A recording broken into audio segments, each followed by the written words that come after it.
মধ্যরাতে সচিবালয়ে আগুন।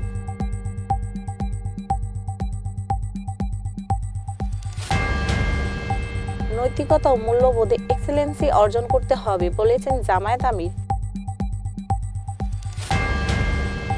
গাজায় হাসপাতালের কাছে ইসরায়েলি হামলা, 5 সাংবাদিক নিহত। জাতীয় দলে ফেরার সুযোগ দেখছেন সাব্বির।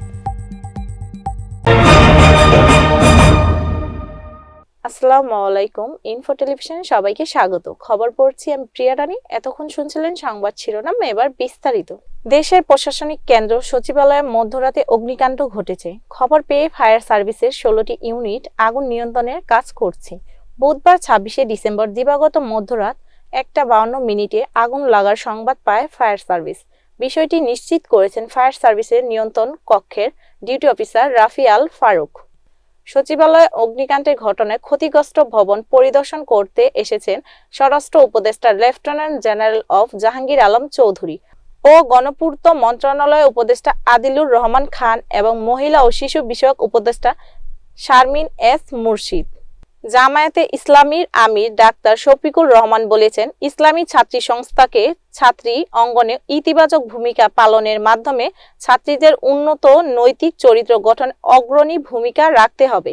একাডেমিক ক্ষেত্রে যেমন এক্সেলেন্সি অ্যাওয়ার্ড অর্জন করতে হবে, তেমনি নৈতিকতা ও মূল্যবোধের স্থানও এক্সেলেন্সি অর্জন করতে হবে। বুধবার 25শে ডিসেম্বর সকালে তামিরুল মিল্লাত কামিল মাদ্রাসার শহীদ আব্দুল মালেক মিলনায়তনে বাংলাদেশ ইসলামী ছাত্রী সংস্থা আয়োজিত কেন্দ্রীয় সভানেত্রী ডাক্তার তাহসিনা ফাতিমার সভানেত্রীতে অনুষ্ঠিত বার্ষিক সদস্য সম্মেলনে উদ্বোধনী ও অধিবেশনে প্রধান অতিথির বক্তব্যে এসব কথা বলেন তিনি।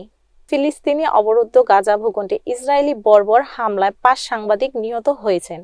ভূখণ্ডটির একটি হাসপাতালের পাশে ইসরায়েল হামলা চালালে প্রাণ হারান তারা। নিহত হওয়ার সময় ওই সাংবাদিকরা তাদের পেশাগত দায়িত্ব পালন করছিলেন। বৃহস্পতিবার 26শে ডিসেম্বর এক প্রতিবেদনে এই তথ্য জানিয়েছেন সংবাদ মাধ্যম আল জাজিরা। সংবাদ মাধ্যমটি বলেছে, ফিলিস্তিনি কর্তৃপক্ষ এবং মিডিয়া রিপোর্ট অনুসারে মধ্য গাজায় একটি হাসপাতালের আশেপাশে ইসরায়েলি হামলায় 5 সাংবাদিক নিহত হয়েছেন। লম্বা সময় ধরে জাতীয় দলের বাইরে আছেন সাব্বির রহমান। সম্ভাবনাময় এই হাট হিটার একসময় ছিলেন দলের অবিচ্ছেদ্য অংশ, কিন্তু গত 2 বছর ধরে জাতীয় দলের বাইরে তিনি। 2022 সালে সর্বশেষ পাকিস্তানের বিপক্ষে টি-20তে দেখা গিয়েছিল তাকে। এমনকি গত কয়েক বছর ধরে শীর্ষ ঘরোয়া আসরগুলোতেও দল পেতে হিমশিম খেতে হচ্ছে তাকে।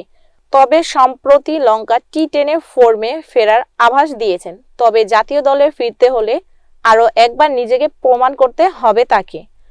সাব্বির আশাবাদী তিনি সেটা পারবেন। এতক্ষণ ইনফো টেলিভিশনের সাথে থাকার জন্য ধন্যবাদ।